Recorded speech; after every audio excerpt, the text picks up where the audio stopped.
الإيمان أن السلام حياة قد جاء في القرآن أن السلام. Assalamu alaikum wa rahmatullahi wa barakatuh, and welcome back to another episode of iTREND on ITV. Once again, thank you for all your feedback and comments. We truly appreciate it, and we're keeping in touch with what is going on in our country, in our world, in our communities on a regular basis. Tomorrow is the 3rd of March, which is the World Hearing Awareness Day. And we're touching on that very briefly. Many of you know that is my profession. That is something that I am very passionate about, something that I'm very focused on as well. So I do urge you all to make sure you get regular hearing tests, not just for yourselves, but for your children as well, because let's always work on prevention rather than cure. Let's be hearing aware. There will be a number of audiologists doing hearing screenings tomorrow, and I'm sure you'll manage to find one in your area and make sure you get that hearing screened. At the same time, with hearing awareness, the government is currently running a Global Entrepreneurship Month. And this is taking place throughout the month of March. And we decided to find out a little bit more about entrepreneurship and also showcase many women, females. We're not excluding the males, but we're hoping to just do a little bit more focus to show entrepreneurs within our communities that have taken this very bold step. And we will feature them through this month of March and bring those stories directly to you. But what a better way to kick off Global Entrepreneurship Month than to be talking to someone who has literally not just to put her foot into that, but has dived wholesalely into this and is going to give us insight into what it is to be an entrepreneur. Welcome to the studio, Nureya. Assalamu alaikum. Wa alaikum salam. It's such a pleasure to have you on air. Thank you for having me. It's actually a pleasure to be here. Nureya, you're actually a CA by profession, but you sit on a number of boards. You're involved in a number of trusts. Tell us a little bit about who Nureya is. Well, yeah, I am a chartered accountant by profession, but I'm no longer employed within the profession anymore. I'm now what you would call a non-executive director. I sit on the boards of Delta Property Fund, which is a listed property fund, as well as a trust called the Innovator Trust. The Innovator Trust is essentially an enterprise development arm of a large corporate. It's actually Vodacom's enterprise development. And we're very fortunate in this country. You spoke about entrepreneurship, but we're very fortunate in South Africa that the government is really pushing entrepreneurship. So they have made it compulsory for all corporates to contribute towards enterprise development, and now with the new legislations, they're insisting on supplier development as well. So there's a combination of supplier and enterprise, and that is wonderful news for all entrepreneurs because it means there's access to funding. If you have the right products and you have the right market, there's access to funding. So we're actually quite fortunate. So that is one of the things I'm very passionate about, is women empowerment in particular, and of course economic empowerment in general. And that's one of the reasons I went to sit on the Innovator Trust, was because I loved the idea of what they were doing. It's quite focused on the ICT sector, unfortunately, this one, but there's a lot of other corporates that do their ED via these kind of vehicles as well, in terms of as incubators. And I think that's what's so important and why we wanted to use you in our first kickoff for the month of entrepreneurship, because many people don't even know where to start or what it means to be an entrepreneur. I think it's in our genes to have good business skills. It's in our genes to want to go out there to make a difference. But how do we take that step from saying, I have all these fabulous ideas? How do I do that next step of saying, I'm making this a reality, I'm going to take this forward? Because like you're saying, there are so many options also of funding, but many of us don't even know how to access it. I've got friends who are sitting at government level who's saying, we are encouraging people to come in, entrepreneurs. We want people to come. We'll promote customers. We'll give you customer bases. I mean, recently a friend of mine has been sitting at the government shows that are taking place in Cape Town at the moment for entrepreneurs. And they're saying, here's a platform. If you are ready for trading, log into this account, to this website, and we will, and you can go ahead. But how do you think it's the fear, firstly, that stops us from taking that next step to make ourselves entrepreneurs? So let's talk about the psychological aspect, and then we'll talk about what it takes to actually do that, to take us to that next level. So the main thing is fear. I mean, our society is built around success, not failure. People are actually scared to fail. But to be an entrepreneur, you need to take that step in order, and not be afraid to fail. You need to actually try again. You need to come to terms with the fact that you might be rejected. And actually, it's okay. If you're rejected, it's okay. It's not a problem. I'm going to try again. Don't give up. So if you have a product and you believe in your product, okay, you are going to be getting knocks along the way as you go along. You are going to tell people, no, it's not for us. But then you need to change and evolve and grow. So failure needs to not be seen as failure per se, but it needs to be seen as a stepping stone to success, as does rejection. You don't just accept rejection and walk off with your tail between your legs, so to speak. Okay? You say, okay, this has not worked. What am I going to do next to make it work? The other key thing with entrepreneurs is actually, and this is we're finding with the Innovator Trust, is actually to be prepared or organized, if to use the correct word. If you do a lot of research in the field that you want to, I mean, everybody's got access to computers and the internet these days. All you need to do, we have Google. All you need to do is research. Go online and see where there are access to funds. There are innumerable incubators out there. The first thing you need to do is look at your own business, okay, and look for a gaps analysis. So see what are your strengths, what are your weaknesses, where you're falling down, okay, and then try and get either help, ask for help, get help for the areas where you are weak, and focus on strengthening the areas where you are strong. And that way you have your entire business covered. So for example, if you're a strong marketing person, but you're bad with admin, make sure that somebody is helping you to take care of your admin. So for example, at the Innovator Trust, what we actually do there is we essentially gear up towards funding entrepreneurs via incubators. So we have 4. We've chosen 4 incubators. I'll name them. One is called Kulia, one is called The Barn, the Shanduka Black Umbrellas, and Race Corp. There's 4 incubators that we utilize because we focused on the ICT sector, sorry. And what we do is those incubators will basically assess an entrepreneur that comes to them for funding. They will then, if you are successful, okay, put you on a 3-year plan, a program. Each one has an established program where they will assess all your gaps. They will then assist you to fill in those gaps. They will pay for everything as well. So the corporates fund for you to, so if you need staff, if you need to go to Gibbs to learn a bit about how to take management skills, they will facilitate all of that on a 3-year program for you. And if that 3-year program is successful, then the Innovator Trust will then take it a step further, and we will then market you to the likes of Vodacom. We will put you out at fairs. We will provide you with airspace on shows and those kind of things so that your business can grow. So there's innumerable options there. So what I love about the fact is that we're not just seeing this at government level, but we're seeing this at corporate, private levels as well. That's encouraging entrepreneurship in our communities. Well, it's fortunate. I mean, government obviously is driving it, and it makes it legislation, which then forces the corporate to do that. But it's in their interests to then do it. And so it's being done.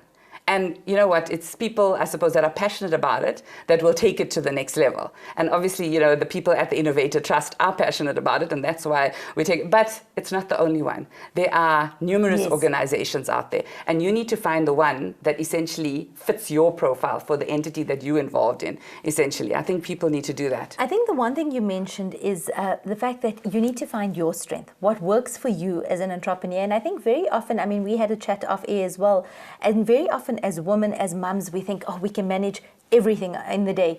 And at the end of the day, something always gives. It's either something with our businesses or with our families, or most of the time, it's things with us where we feel so depleted at the end of the day because you've given so much and so much. And by the end of it, you're just completely depleted. And the one thing that Zaheerah mentioned was, know where your skills are, know where your strengths are, and then never being afraid of asking for help. And I think as women, and I know for myself, we very often think we just can't ask for help. I can just manage to do this on my own.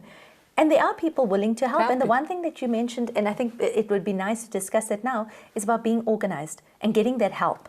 Yes. I think if you want to start out as an entrepreneur, the first thing you need to work out is that it's very, very stressful to start any new business.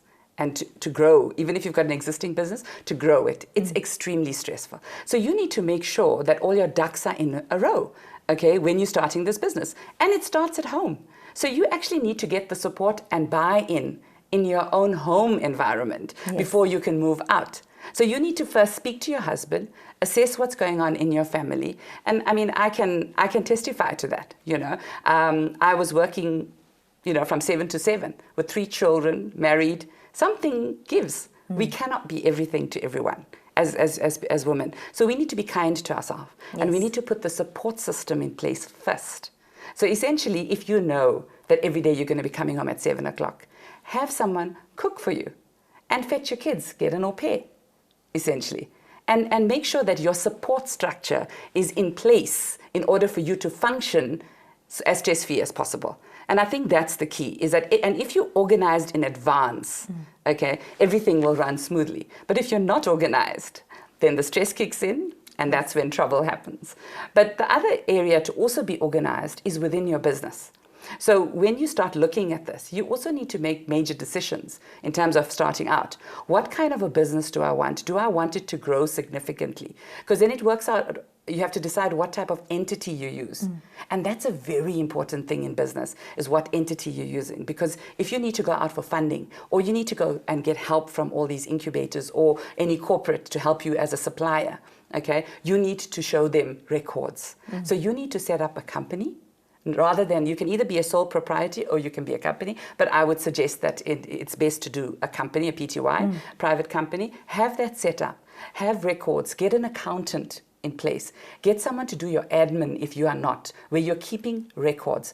The biggest fall down we find among small business people is that they're busy selling, okay, but they're not actually keeping up with their records. They actually don't know where they are. So what happens in that instance is your cash flow management falls down, okay? And then you don't have cash and you don't know why. And then you need cash, but now you can't go to the banks because you don't have accounts, because you've not been taking care of your back office. As boring as that part of a business is. And that's probably a very pivotal part, as you mentioned, because like you're saying, we're so busy with just selling and getting ourselves out there. And I know for many of the home businesses as well, and that's where it seems to be the shortfall of taking that step of getting bigger, is that we're so busy trying to market and just put ourselves out there that all that admin falls by the wayside, and we forget how important that is. That's exactly one of the key issues that is focused on by incubators, is to help people to understand that the business is actually 3 areas. It's your sales and marketing, it's your operations, which is basically your products, and your costing of your products, which is a key thing that people get wrong, actually. And if you cost your product wrong, you're not going to actually make a profit. And the third thing is your financial and admin and governance. So, sorry. So you need to have your admin in order as well. So those are the 3 areas, and the one that obviously is left often by entrepreneurs is the financial, admin, and governance. So let me ask you then, do you think it's advisable for anyone who is watching, who wants to get involved in being an entrepreneur, who knows that they have the ability to do it, to take that push, to take that next step, knowing they may fail along the way a number of times, but is willing to do it? Do you advise that they almost get a team behind them, or do you think any one entrepreneur should be capable of fulfilling all those roles? Look, I don't think it's possible for everyone to be everything. It's not. We all have our strengths and we all have our weaknesses. We can grow, and I can personally testify to the fact that I'm terrible with admin myself. Okay, so I can understand that issue. But I think when you're a small organization, it is difficult, okay, to do it, to get, you might not be able to pay the staff, okay. But that's where you need to start looking for help. There are organizations out there that will help you. They will get you the people to do the admin. They will pay for you, okay? Either for you to get the training if it's a very small organization, or if you are bigger and you've got sales and you're actually producing a product, they will then pay for somebody to come work for you, to take care of that. Or you can even do a simple thing like get an accountant. So you simply get an outsourced accountant, and as your business grows, then you get the resource in. But there's a lot of ways to make sure that the gaps are filled, that you're not. But you cannot be everything to everyone. You can start off that way, but if you want to grow and progress and be profitable, you need the balance. I love that. So we're going to be sitting and making sure we identify our skills and our strengths, and moving forward how we can get the best that we need to. We'll be going for a quick ad break. When we get back, we'll be discussing a little bit further about how to take that next step into being a successful entrepreneur.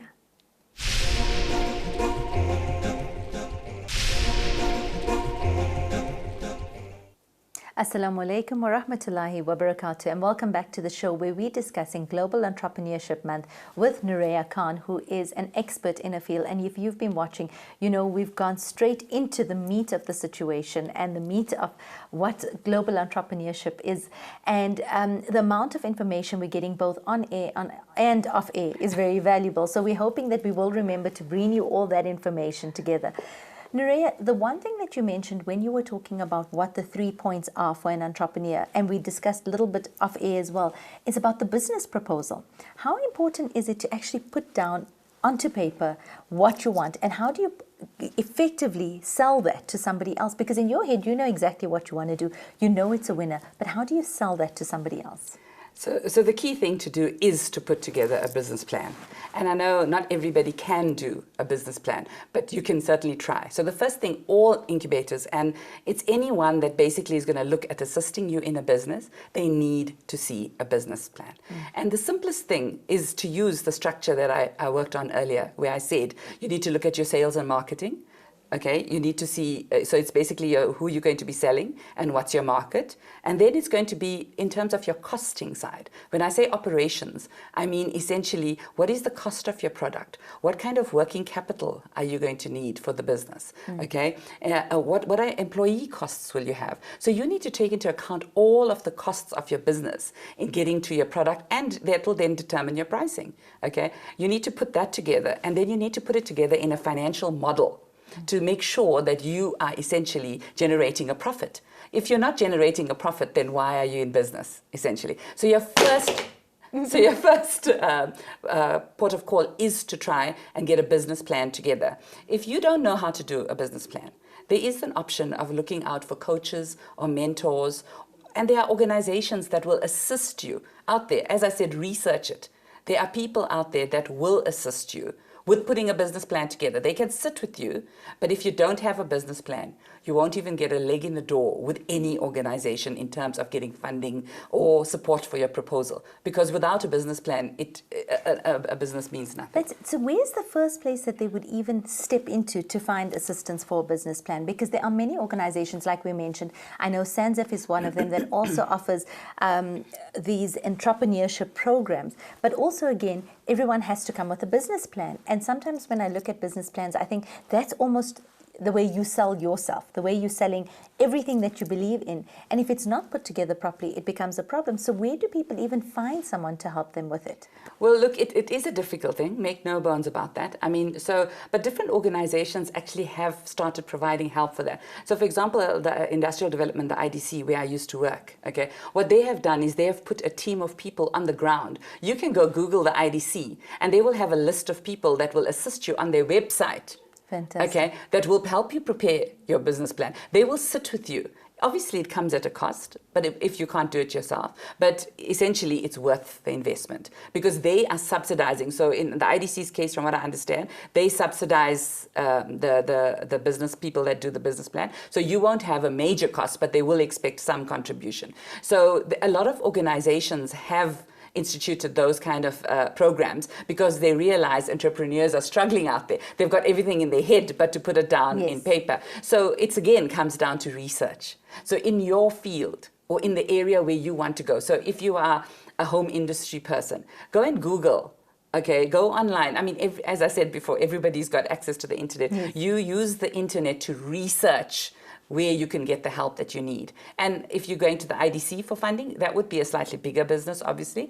There are people on their website that will help you. For example, if you want to go to SANZF, I'm sure if you call them, they will be able to give you immediately a list of people that could help you. In fact, I was watching last night on this program. There was a gentleman that actually does that. That was on your legal, the legal Legalese show. And he was saying that he puts funding together. And he also knows people that do business plans for entrepreneurs. So the help is out there. It's just stepping into the right one. Earlier you mentioned about knowing your sales, knowing your profits, knowing your marketing. I find that with social media, the marketing has almost managed to sort itself out very easily comparatively to before, to being able to put your product out there. But with many of the ladies that we work with and many of the ladies that we chat to, the small ideas of just knowing what sales are and what profits are seems to elude everyone. And I know it sounds so simple and it sounds like something that we should be knowing as a standard. But very often I've heard ladies saying, but let me just get out there. Once my foot is in the door, once I've got my customers, then I'll look properly at my pricing structure and I'll increase it and make a bigger profit. What's the right way to go about doing that? Well, I think basically you need, it's again comes down to preparation and research. Okay, it's very easy to say, I'm going to go in at a certain price and then come in and increase it to make a profit later. That never does materialize, because once you're out in the market, you will lose customers if you just automatically put your product up. The only way to actually put your the price of your product up, the only way to put your price up is if you can differentiate yourself. So a key factor to focus on when you are doing your marketing and you're setting your pricing is actually, firstly, have a look at the competition around you. Research who the competitors are in your area. So, if you're doing, as you say, the common thing with us ladies is all the makeup sales. I mean, even I get confused looking at the amount of makeup out there nowadays. So research who your competition actually is. See where they are setting prices. Okay, so don't try and be the cheapest necessarily. Try and differentiate yourself. How can you differentiate yourself? But if your costing is too high, then you need to work out how can you bring that lower to be competitive in this market if you don't have another differentiator. So you need to firstly look at what is your product, okay? Around, is there a differentiator? Is there something that people would want more in my product than they would in anybody else?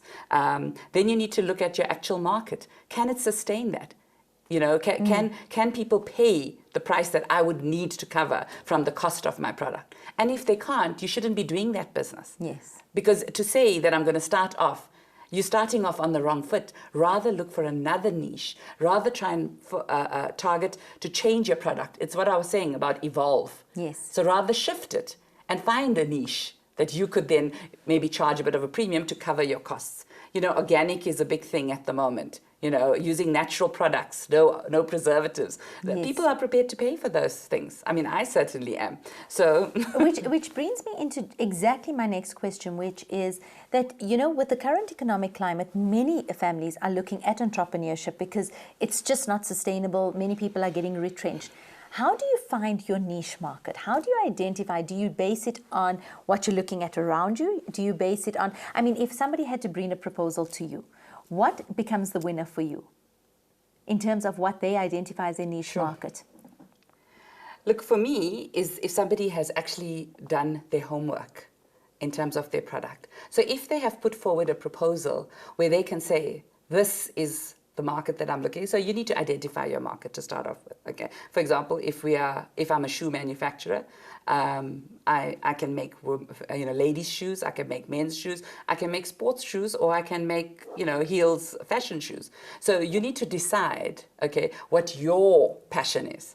It's about the one thing I find in life is if you do anything with passion, okay, and if you have a passion for that, okay, and you focus on that, that will be the winner. Okay, yes. But obviously there has to be a market. Okay, so it's a combination of product and finding the right market. Okay, and trying to attract that market at the appropriate price. So that's basically your combination.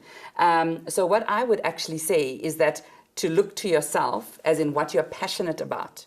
So, for example, I am passionate about shoes. I think I mentioned that to you earlier. So I would like to look at fashion shoes. I wouldn't want to do school shoes, for example. So then I would say, then I need a designer. I need a superb designer, or if I am a designer, who can deliver me the kind of shoes that my market, am I meeting the needs of my market? So what is the fashion trends? You have to keep up to date. It's all about hard work at the end of the day. It's a lot of work. I think that's, you've just hit the nail on the head about the fact that we often forget the amount of effort that goes into it and the amount of work. We were discussing recently in a conversation about what makes the difference between a successful person and someone who is getting by. And the answer all came out to being somebody who puts in those extra hours while everyone else is asleep, is willing to work hard. Nuria, we've got this conversation between you and I can go on for much longer, but I know we are running short on time. The one thing that I I'm a huge supporter of is Proudly South African Goods, because I think that anybody that is an entrepreneur in South Africa, you're not only improving your own life, but by creating employment, you're building up our country. So I really do urge all our viewers, really support people that are proudly South African based, that are proudly South African companies.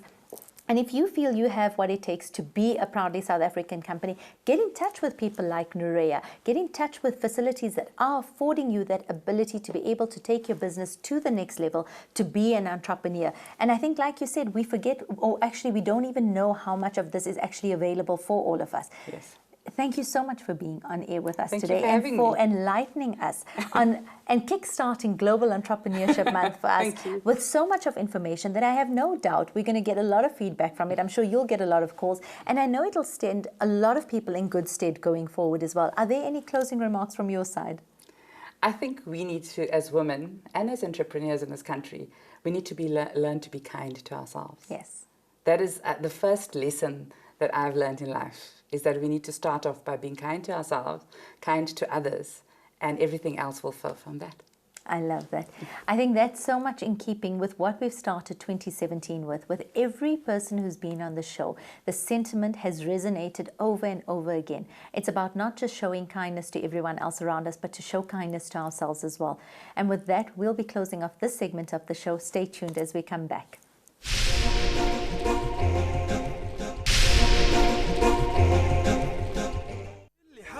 من هو وصل زمر باص المدرسة صوت على قلبي عسل يلا يا باص المدرسة خدنا على درب الأمل زمر باص المدرسة صوت على قلبي عسل يلا يا باص المدرسة خدنا على درب الأمل جايين للمدرسة جايين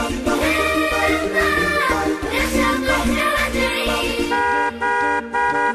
جايين راجعين لمنبر العلم جايين راجعين نحقق الحلم يلا تمنى أمنية وانسى الأمان المالية احلم وشوف مستقبلك في المرتبات العالية عالية عالية ضابط بيها من زمان قلبي قوي ماني جبان احمي حدودك يا وطن في كل ثغرة من الأمان من يوم كنت عصفورة واهلي ندون دكتورة وبكرة احقق حلمهم واحلامي وابقى مشهورة نفسي اصير احسن مذيع يسمعني هالكون الوسيع احلم اوصل فكرتي يحكيها اسلوبي البديع مهمة الادارة انا لها بجدارة كل شركة بيدي بكرة تصير منارة سجل لي اختياري في الهندسة معماري من شان اشيد بكرة دياركم دياري وانا بعد كل الفنون تعشقني وعشقها بجنون ودي اصير مصممة ازياء اكون او لا اكون هذا صباحك يا بلد بدينا بسم الله Assalamu alaikum wa rahmatullahi wa barakatuh, and welcome back to iTREND on ITV. We're done with the first segment, which kicked off Global Entrepreneurship Month, and now we're sitting and our studio has been transformed. If you have a look at our tables, we are going to be very entertained because we are sitting with the very famous Al Franco, who runs DIY with Al. Welcome to the studio. Hey, welcome. Thank you. I mean, thank you for I can having see me. you usually in the driver's seat. I usually am, so I'm like, hey, how's it going? Everybody, we're on ITV. No. It's such a pleasure to have you on. And I know you. that you've got a number of activities for us. We've always had such fabulous feedback whenever we've done anything creative on our show, because people are always replicating it at home. So you were just the right person to get into the studio today. Okay, good. I'm glad to hear that there's some creative fans watching, which is Very great. much so. I'm completely creatively stunted. So I go step by step according to what you're planning on doing. Well, I'm a DIY presenter, so I aim to, how can I say, inspire you to do Fantastic. DIY, people to do DIY, because you don't understand what you can do with your own hands and knowledge, and if you just practice and you get to know the tools, and the next minute you're creating such wonderful things for your home, which is what I aim to do, is aim to inspire people to do it. Fantastic. Yeah. So we're going to chat a little bit about you during the Awesome. event. Tell us what you've got planned for us today. Okay, well, what I got planned was, this is a really cool DIY project, is this tin can one over here. one thing I love with DIY is basically upcycling, okay? So it's using junk that you would have thrown away and turning it into something better, like giving it a new life. It's awesome. And that's one of my favorite things is upcycling in DIY. Or you can use tin cans like this, off-cut wood, you know, those little pieces that you don't know what to do with after you've made something else. I promise you, the list is endless on what you can do with upcycling, brand new projects, a bit of paint, a bit of spray paint. And look at this, look how handy this is. Ugh, it's quite heavy. It's got all my stuff in from the shop, so I made sure I brought all my tools with. I love how clever this is. Yeah, because mums can use this for stationery as well. Just keep it easy on your desk. I say at my live DIY shows, I'm like, guys, you can use it for your crafting, your paintbrushes, or this one was in the kitchen for a while. You put some serviettes on this side and knife and forks as well. Carry it outside when you have a braai. You know, everything's the uses ready. are endless. You can make it your own and you can use it for what you need it for. And I know that every Indian household has tons of extra Tupperwares, glasses and tins. So now you know what to use your tins for as well. Exactly.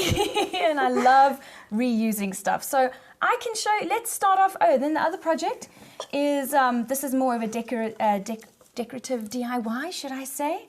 It's called a rope mirror. I do have a YouTube video on it, but I would like to show you live right now. Yes, please, because I need things on like how that. to do it. Basically, you won't believe it. The glue and the products and materials with DIY that they come up with now are just getting so much better, so much more refined and so much more innovative that, like, sticking rope to a mirror with glue and it lasts for years hanging on the wall is fantastic. So you do a little, how can I say, a perimeter around the rope mirror, and then we'll tie some knots. We'll learn a bit of some sailing knots. Great. Yeah, I think it's a figure-8 knot, and then you can hang it on the wall, and it's so inexpensive. All you need are these 3 things to do it. Is the frameless round mirror, rope, and glue. Great. So what are we getting started with today? I think let's start with the tin caddy first. Perfect. Okay, because the rope mirror is a little bit more that. quicker and a little bit more fun. So I'm just going to place this over here. Usually I have my tool belt on. Serious stuff today. It is serious stuff. I love my tools. And the thing is, I also show ladies how to use tools as well, because you think that it's more complicated than what it is, because it never is. I think the males have just made us feel like that, so we go nowhere near it. Maybe, because I understand, because you kind of like, this is my drill. So maybe that's where they came from. But basically, once you get to use it, you're like, oh my word. And then you gravitate to the next tool and the next tool and a bigger tool. And next minute, you have a shop like me. So this is the start of how we get involved with these things. Yeah. Always start. So let me just give you DIY as a tip out there. This is one of the tips I like to give everyone. Is yes, power tools are quite intimidating. I think that's why a lot of women don't lift up a power drill or a jigsaw and whatnot. Do your homework, buy one first. And the first one that you buy is the guy we got here. It's a cordless power drill because its uses are endless, and you can put up shelves, you can put up things on the wall and paintings, you can fix things with it. So this is number 1. But there are 3 tools that I think you should add to your workshop, your starter kit, if you're getting started in DIY. And the 3 are just to limit expenditure, because sometimes you buy the wrong tools. Yes. Like everyone goes and buys an angle grinder. And gets very excited about going there and then doesn't know what to do with it once it's at their house. So the 3 tools are, you need a power drill, a sander, and a jigsaw. And those 3 will start you off on the most awesome projects and keep you going for a relatively long time before you have to add more complex power tools to it. So this ties in with what Nureya was saying. When you need some me time and some time for me, you can start doing DIY. Exactly, and turn it into a business as well. There we go. It's entrepreneurship, Do you know, me it as is well. entrepreneurship. The thing is, I'm passionate about presenting, and I'm passionate about DIY. I've done DIY with my family growing up in the household. We were always together, mom and dad, and always painting pots and fixing things. What you do is, look, I don't have as much tips as the lady before me. She was great, by the way.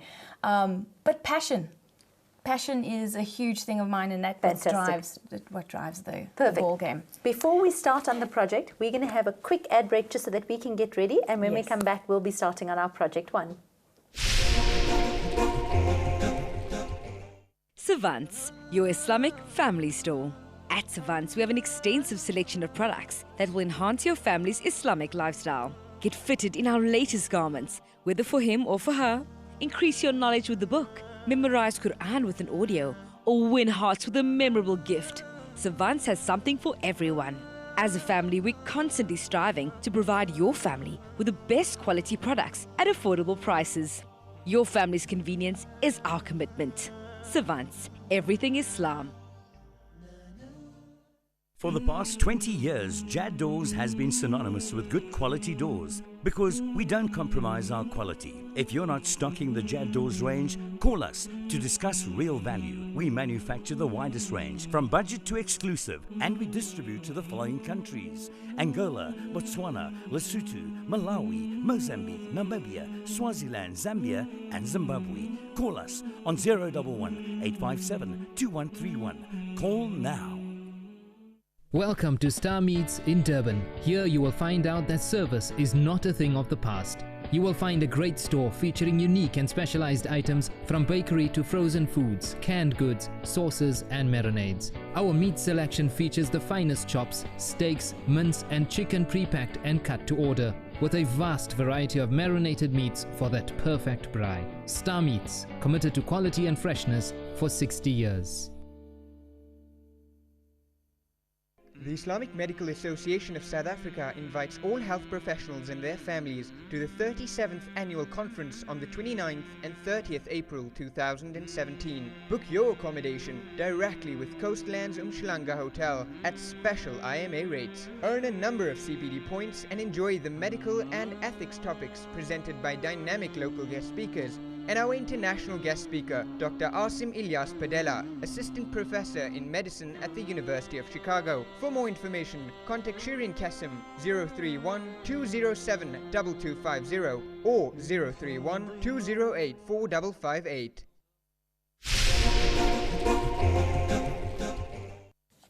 Welcome back to iTREND as we get your creative juices flowing. Al, tell us, I mean, you've literally just put together 3 pieces of wood that actually look like it was already constructed here. Yeah, okay, so the What thing are we is, making first? All right, so the thing is, what I love is like some handyman shops, homemakers shops, like builders, right? Mm-hmm. They have a wood cutting service for you. So you can get these cut to size. You buy your piece of wood, and then you get it cut to your size that you want. Now, I just want to show you that I've probably measured this about 18 centimeters long, and then this is just as high as the can, or Great. can be a little bit higher, but never shorter than the can, because then you'll find it hard to find the handle. They cut the wood for you, which is great. So it makes it much easier. So it makes it much easier for the really beginner DIYs, but I did cut this with, you can cut it with either jigsaw or a circular saw. I know I'm throwing some saw words out there, or my compound saw, which is I use, but once you learn how to cut wood, then you know how to get your measurements right. So everything's 18, the same length. Then I have the spine, I have the base. This is the base, I have the spine, and then I have, how this project came about is I was left over with this somewhere from the cutting of the wood, and he gave it to me at Builders, and I was like, oh, I'm just going to put this on the side here, and then this is going to be the paper side. I love it. Yeah. So as you see here, what you have to do with any DIY project is you have to plan, obviously, because then you'll be redoing it over and over again, which you don't want. And then you'll say, DIY is just not for me. Yeah, and then you go, DIY is not for me, but then you're like, but why is it not for me? It's because I didn't plan. So don't be like me and rush it in the beginning. Now I've learned that planning is key. So here we go. We can see more or less, this is more or less the finished product, what we're aiming for over there. Okay, for our tool caddy. Let's call it the tool caddy. So there's a number of elements that we have to do. When working with wood, it's always good to have some wood glue, some wood screws, wood drill bits as well to drill in some holes if you need. But there's a little catch to this project is you would need some metal drill bits. Why? Because we're drilling into tin here. And it's not that hard, it's not difficult. You could actually even just pierce this with a hammer and a screwdriver, but let's be fancy and use the drill and do the proper drill bits. So I think look very professional by the end of this. Yes, and look really cool. I mean, just hold that. Listen, this is, just I'm do a going pose to take my picture with this. Yes, and everyone looks cool with some sort of power tool in their hand Absolutely. instantly. So here we go. I'm going to give it that much space. Like I said, I just measured the 3. This is the little handle in here that goes on top for later. You can paint it, guys. That's why I have some paint here and paint. That's the fun part, is always making your project look beautiful as opposed to building it. Right, so let's get some wood glue. Wood glue dries in about 10 minutes, so you can have a cup of coffee while it's drying. And what this does is, yes, you can go in with wood screws first hand, But sometimes then you screw it in wrong and it falls apart while you're trying to screw it in and make it extra secure. So the wood glue is the first step. So we're just going to put a little bit on here. So this is easy. How did you even, I know you said this has been a family thing since you were very young, but what made you decide to turn this into a profession? Well now, it kind of came to me, which is wonderful. It found me, as I said. Love that. Yeah, I always love presenting. I want to be on TV. Hi, I'm on TV. I wanted to be on TV and present. And it's very congested. It's very complex. It's a very tough industry. And everyone not felt sorry for me, but everyone was like, whoa, you want to be a TV presenter? You got to start either when you're 8 years old or you got to only get a job when you're 50. But I persevered, and it found me to a point where builders were looking for a presenter, not necessarily a person who knows DIY. And I just lucky to phone them and say, I can present, and by the way, I love doing stuff with my hands. So they were like, yay, and then it just all started from there about 2 years ago. See, that also just ties in so much with what Nerea was saying, which is about persevering, about being passionate about it and truly believing in it, regardless of how many people say no to you. Oh my goodness. Can I tell you, perseverance and passion are the things that will drive you in your career or your entrepreneurship, anything. If you're not passionate about it, I don't know what's going to help you on those days where nothing's moving, where nothing's going forward, where you feel you're going backwards and nothing's going on. It's the passion. And I get into a zone. I love making things with my hands, and then I love talking about it. And there you got a whole combination there. Why not? We would love that. So that's going to dry. Let's move on to the cans. Right, so how are we going to attach the cans is you could glue them. That's fine, but you want your project to last a bit longer, and it depends if you're putting only pencils and crayons and paintbrushes in there, but I'm working with quite some heavy stuff, so if this gets a bit heavy, it might fall off in some time. And this is actually very secure, I must just say. You could actually lift it up just by the can alone. You can. Please don't. But you can. No, I'm joking. You can. Like the can. Here we go, guys. So, thing with a power drill, have you ever used a power drill? No, so this is a first. This is a first, okay. Besides looking cool, which is one of the main reasons why we use one. And even in hijab, you can still look cool with a power drill. Yes. Anyone. Okay, so basically I've inserted a drill bit into here. Drill bits are used to make holes. You get wood, masonry, and metal. Wood is for wood, masonry is for wall, metal for tin. So I've inserted it in my chuck. Check that it's driving forward, which is going to the right. You have the reverse settings here. Great. And then that does all the work for you. Perfect.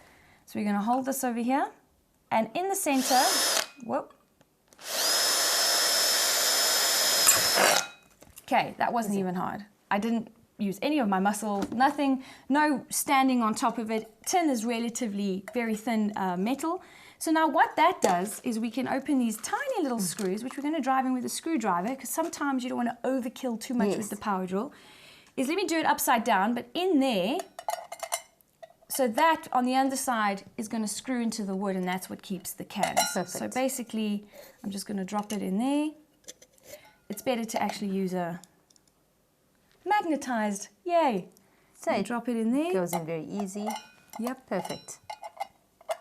Well, now the magnet's like sticking to the tin. So you get the hang of this. There we go. It's through. Now what I'm going to do, sorry, can I lean over you for a bit? Please go. Little bit of elbow grease. Nothing ever hurts anyone with using a bit of elbow grease.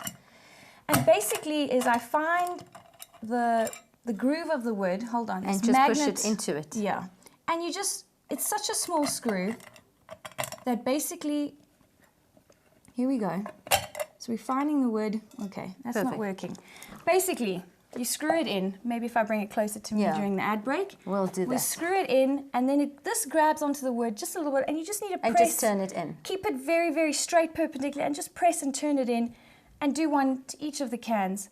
Perfect. Then this is going to dry. We're going to drive some screws in the bottom, add on the handle, and then you can use it already. So very quickly, because I know we are running short on time, before we move on to the next one.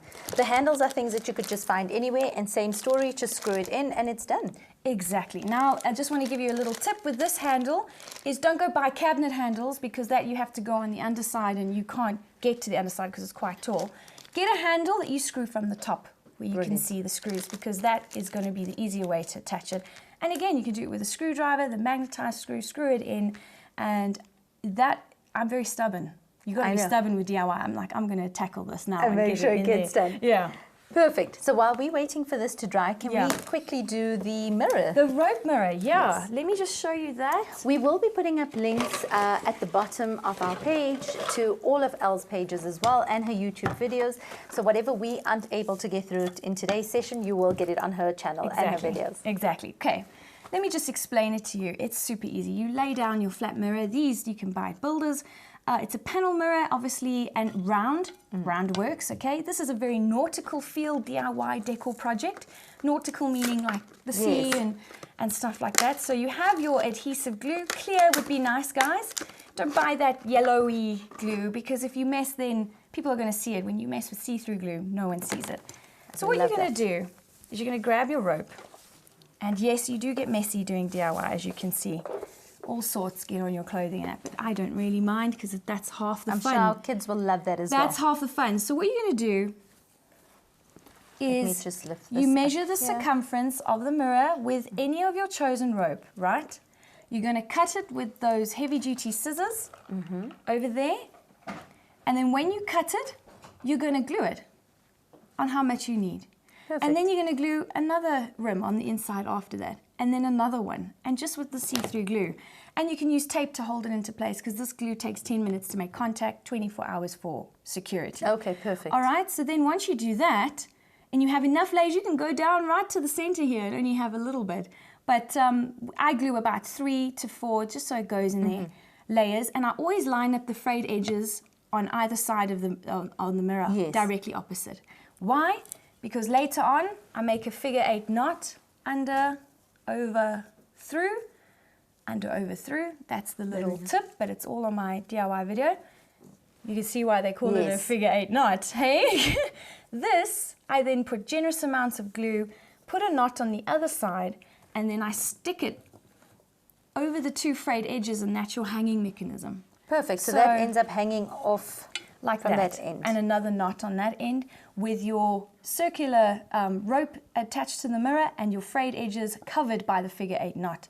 And it looks really, really nice. And you can hang 3 side by side, a couple of different sizes all on the wall. It's really such a beautiful And like you said, it's something so easily that can be done. You can do it with your kids. Your kids can end up doing this without you, actually. Exactly, they actually can because it's glue and it's a mirror and it's rope. And if they want to get messy with it and make it their own, perfect. I always say, guys, DIY is an interpretation of your personality, and it always comes out in your DIY project. So paint it whatever color you want, make it however high, however big, how many cans. Like I made mine short, make yours long if you need to, you know, store a lot of stuff in the house and keep it out the way.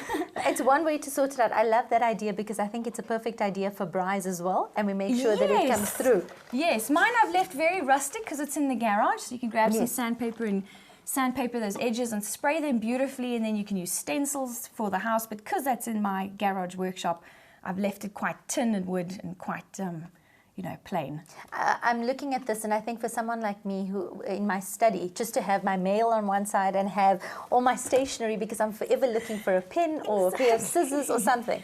So this works wonderfully well. It does. Any last words in terms of just encouraging everyone? I know you've given us the first 3 tools that we need to get. Yes. What are the basics? Any of your favorite activities that we can look for on your YouTube channels that'll just kickstart our passion into DIY? Okay, well, first of all, you've got to be passionate about DIY, obviously, but second of all, you need to find inspiration. So I find inspiration online, on social media, with other DIYers, interact. Come and see me at like a homemaker show I was at last week. And what happens is when someone's passionate and they're doing it, you automatically feel inspired for you to do it.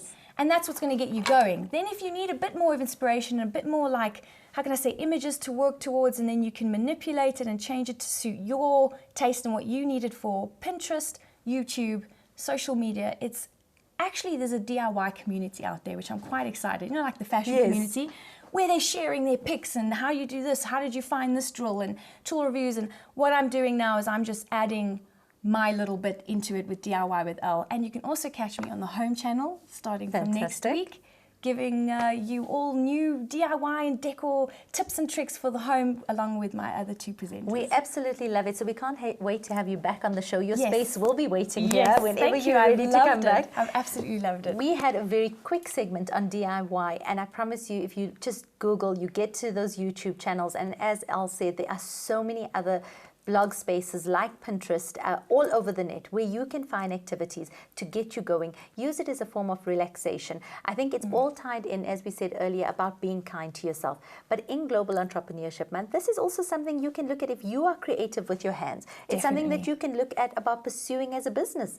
And I know off air, because Al is very keen to get back to those tins again and to drill into them. It takes perseverance, but if you are committed to doing it, you can do just about anything with anything that you have at your disposal. And what I love is when you're looking into the box that Al has brought with us, it's things that you have around the house. That are lying around the house, and let's upcycle. I love that word.